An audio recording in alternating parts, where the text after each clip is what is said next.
Bonjour à toutes et à tous et bienvenue sur Scotch Universe. Alors oui, cette vidéo est encore un peu spéciale parce que je n'ai pas mon ordinateur, donc je ne peux pas faire de montage vidéo. Ce sera une vidéo un peu, bah voilà, one shot, sans coupure, sans rien, pas de montage, juste du blabla, et uniquement du blabla. Voilà, donc du blabla pour parler évidemment de l'épisode 3 de Vanda et Vision. Imaginez un générique qui passe devant ma tête. Voilà, alors je vais vous parler un petit peu chronologiquement de ce qui s'est passé dans l'épisode, de mon avis, et attention c'est spoil, hein, 100% spoil, voilà. Alors tout d'abord, l'épisode est en couleur, trop cool, ils ont changé aussi le petit générique en mode en couleur, j'ai grave kiffé, c'était très sympathique, c'était très rigolo. Voilà, l'épisode était vraiment bien, j'ai eu plein de frissons pendant tout l'épisode jusqu'à la fin, particulièrement à la fin, où on se demande mais qu'est-ce que c'est que what the fuck. J'ai sauté du lit qui est juste là pour me lever et être en mode what the fuck. Voilà. Alors, je vais d'abord vous parler, alors je regarde juste mes petites notes parce que j'ai pris des notes. D'abord, l'arrivée du bébé. Alors on sait très bien que le bébé est arrivé dans l'épisode 2 et il naît dans l'épisode 3. Voilà, ça n'a jamais été aussi rapide. Et en l'espace de 5 minutes, le bébé prend 4 mois. Et donc il n'y en a pas un qui naît, mais il y en a deux. Et ce sont des jumeaux de monsieur, de jeune homme. Voilà, donc j'ai pas été étonné de la rapidité par laquelle les bébés sont arrivés parce que bah, finalement dans cette série, depuis les 3 épisodes, il n'y a rien qui se passe correctement. Il y a de la magie, il y a tout qui est bizarre, la réalité elle n'a pas l'air d'être celle qu'on croit. On se doute bien que c'est chelou, et Vanda et Vision se disent aussi, ouais, c'est bizarre, mais en vrai, balèque, on va avoir 2 bébés. Enfin, au départ, ils ont pensé qu'à un seul, et maintenant ils en ont 2.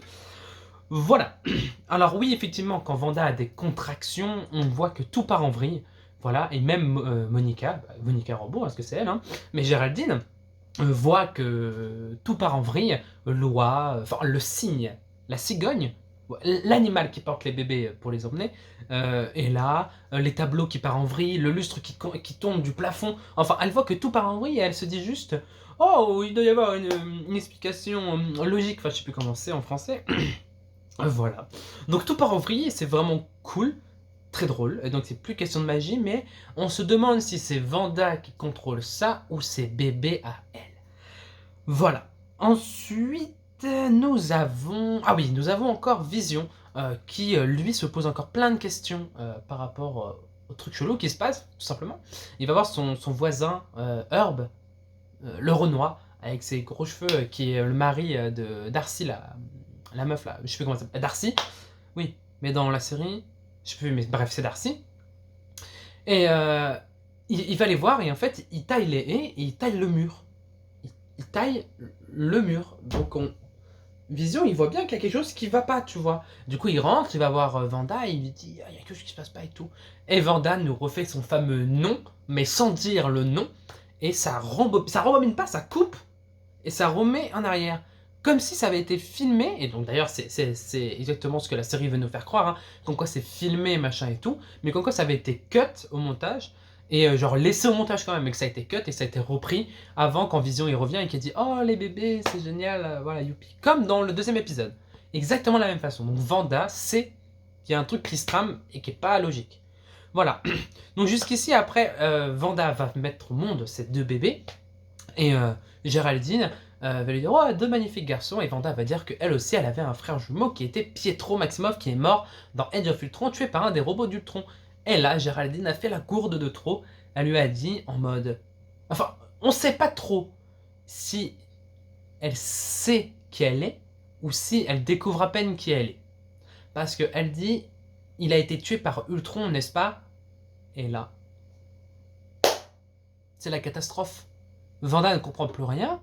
Même Monica, j'ai l'impression, enfin Géraldine, j'ai l'impression qu'elle comprend plus rien. Et donc, on peut se demander si elle, c'est tout simplement, elle est au courant ou pas, Géraldine elle-même, de ça. Ou alors elle fait exprès. Et encore une fois, on retourne avec Vision et ses 2 voisins, où ils disent que Géraldine est bizarre, elle n'a pas de maison, elle n'a pas de mari, elle n'a rien du tout. Et après, les 2 commencent à dire à Vision, on est là pour, et ils finissent pas, et ils s'en vont en mode, haha, bonne journée.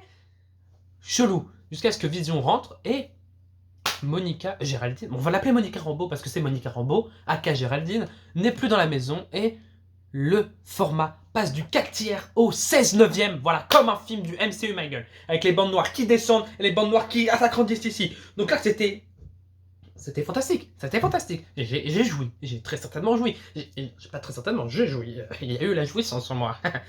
Voilà, donc c'est passé en 16/9 et on voit Monica Rambeau, aka Géraldine, sortir d'une espèce de champ de force et tomber dans l'herbe. Et là, plein de gens qui viennent lui mettre ses armes dessus, un hélicoptère et tout. Alors, est-ce qu'ils font partie du Sword ou pas? J'espère, parce que Monica, enfin, elle avait l'épée du Sword. Si elle fait partie du Sword et que les gens du Sword la menacent comme ça, c'est que c'est bizarre. Ou alors, ça veut dire qu'elle s'est révoltée. C'est-à-dire qu'elle a été dans le champ de force pour aider Vanda, et ce qu'elle a perdu la mémoire. Peut-être, on ne sait pas, mais peut-être que c'est le Sword ou autre chose. Et on peut aussi observer sur le panneau de Westview, qui est dehors après le champ de force, qu'il y a un symbole d'un aigle qui peut peut-être représenter le shield, mais je ne pourrais pas mettre de montage ici parce que je ne peux pas, malheureusement, mais ce serait très certainement le shield, donc je vous invite à regarder un peu les infos qui vont sortir partout sur Twitter dans la journée, et voire même de fin de semaine, voilà. Et donc ensuite on voit que évidemment c'est un grand champ de force tenu par des gros poteaux géants qui tiennent tout en fait, et que c'est dans un grand champ de force. Donc c'est pas la réalité vu qu'il fait jour et dehors il fait nuit. Voilà. Voilà, donc l'épisode était vraiment cool, j'ai eu plein de frissons, il n'y a eu que 28 minutes, 27 minutes d'épisode parce que le générique est très très long, mais 27-28 minutes d'épisode et c'était vraiment très très cool. J'ai vraiment adoré et j'ai hâte d'être la semaine prochaine pour pouvoir voir la suite tout simplement.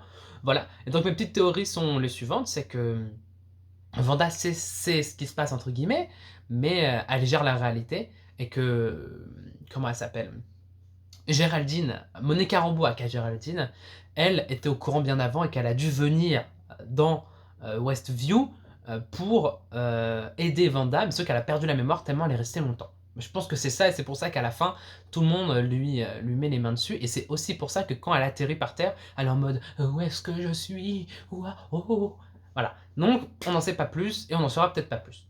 Donc, moi pour l'instant, je vous fais plein de bisous et désolé pour ces vidéos qui sont pas montées un peu one shot, mais comme ça vous avez ma vraie réaction, là c'est à chaud. Vraiment, je viens de sortir de l'épisode, hein, là il est 9h, 9h40. Voilà, donc vous voyez, je viens de sortir de l'épisode, je vais tout de suite le faire, voilà, j'arrive plus à parler. En tout cas, moi je vous fais des bisous. N'hésitez pas à vous abonner, à aller voir sur mon compte Instagram Scotch Universe pour plein de trucs sur les comics et plein de rumeurs et tout ça, machin, nul. En attendant, je vous embrasse, on se retrouve la semaine prochaine et pour l'épisode 4. Bisous.